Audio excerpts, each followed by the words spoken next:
Hi, Carl. Hi, Ozzy. This is Carl. How are you doing? I'm a bit tired, actually. I just got back from a European tour. I've been doing interviews and that since I've been got back, so no, I'm all right. Yeah, great. When you played Stockholm this September? The whole tour was a big success, the European tour. The only problem I had on the tour was right at the beginning I pulled my back out, and I was in a lot of pain for a lot of the time, but when you get up there, you forget the pain, Yeah. What happened to your back? I don't know. I had MRIs, I had acupuncture, I had massages, I had fucking X-ray. I think it was just like muscular. I think I didn't try to do too much. You see, me, I'll train. But I'm a big fitness guy, but when you get on the stage, you use muscles that you don't even think you have, Yeah. And right at the early stages, I must have pulled a muscle or something. I was thinking about the water cannon that you use on stage. Yeah. What kind of liquid is it that you spray over the audience? It's just a foam. Yeah. It didn't hurt people, I don't think. I hope not. Yeah. I'm sure it's safe. We wouldn't be up there with deadly foam, Yeah. So that's why it's foam, because you don't want to hurt people with, water sprays. It's just water-used foam, which looks fabulous about it. I know it's not harmful. Yeah. You also spray yourself and hold the cannon very close to your own face. Why is this? Is it to get a kick, a shock to your system, or? No, it's just a show. Because I'm not just a slab that want to slap the audience, so I'm also involved in it too. It's just a bit of fun. I don't think about it. I just do it on the spur of the moment. I don't go, this is the point where I spray my face. I just do it. Yeah.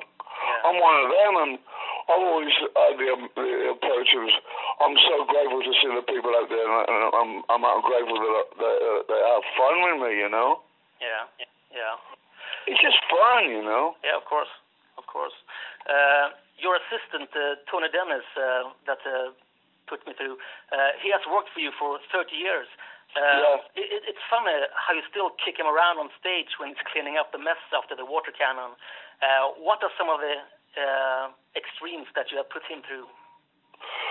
He's just Tony. He's the closest friend I've ever had in my life. He's like family. He reared my kids. He's been living with us for years. He's one time I remember throwing a bucket of water at him, and he ducked and I put the monitor speakers out for the whole set.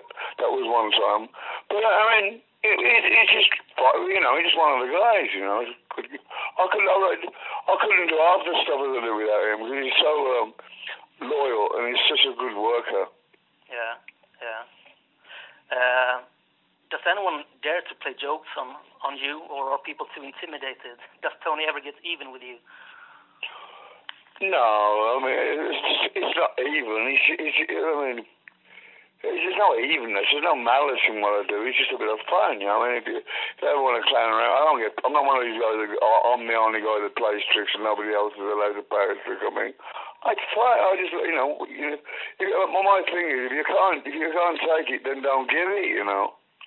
But I don't know. I don't even think about it. Yeah, we talked about that you did rehearse quite a few numbers for this tour. Are there any songs that are too difficult for you to sing nowadays? There's a lot. Back from the old saying, "Hole in the Sky." My range has come down quite a bit since I was a younger guy. But the songs that I wrote in the studio, which I've never ever intended to play on stage, like "Diary of a Madman," the song. It was just an epic studio track. Yeah, you have done 2 successful albums with Kevin Churchill. But from what I understand, you were quite unsure of yourself before you started to write Black Rain with him. How did you overcome this obstacle?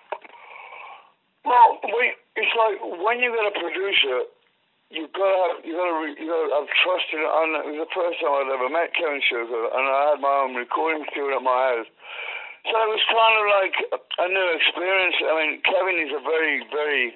He used to work with Mutt Lang, and Mutt Lang, I don't know, he was the guy who did all the Def Leppard albums and all that, you know. Yeah. And it was something that I always wanted to try, the studio approach, and I did. Yeah, they were great albums, but I mean, I like to get more of a live vibe, you know.